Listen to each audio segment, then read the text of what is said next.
கோலி talk Kollywood news. 3 நாட்கள்ல 66 கோடி அள்ளியது டோனி. தமிழ்லயும் நல்ல வரவேற்பு. இந்திய கிரிக்கெட் அணி கேப்டன் டோனியோட கிரிக்கெட் வாழ்க்கையை மையமா வச்சு உருவாக்கப்பட்டிருக்கும் படம் MS Dhoni the untold story. Dhoni வேஷத்துல சுஷாந்த் சிங் ராஜ்புத் நடிச்சிருக்காரு.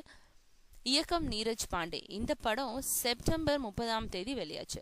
60 நாடுகள்ல 4500 திரையரங்குகள்ல வெளியான தோனி படம் முதல் நாள் அன்னைக்கு 21 கோடியை வசூல் செஞ்சது. வாழ்க்கை வரலாற்று படங்கள்ல அதிக முதல் நாள் வசூல் டோனி படத்துக்கு தான் கிடைச்சிருக்கு.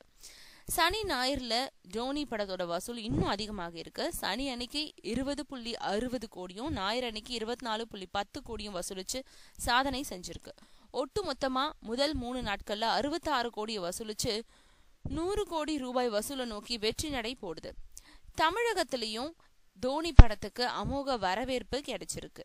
சென்னை சூப்பர் கிங்ஸ் அணியோட கேப்டன்றதுனாலையும் தோனி மேல ரசிகர்கள் உணர்வு பூர்வமான பந்தம் கொண்டிருக்கிறதுனால இந்த படத்துக்கு தமிழ்நாட்டிலையும் ஒரு தமிழ் படத்துக்கு இணையான வரவேற்பும் வசூலும் கிடைச்சிருக்கு. தமிழ்ல 205, ஹிந்தியில 27, தமிழ்நாட்டுல இந்த படம் 232 தியேட்டர்கள்ல வெளியாகி முதல் 3 நாட்கள்ல மட்டும் 7 கோடி வசூலிச்சிருக்கு. மேலும் கூடுதல் திரையரங்குகள்ல இந்த படத்தை திரையிட ஏற்பாடுகள் நடந்துட்டு இருக்கு.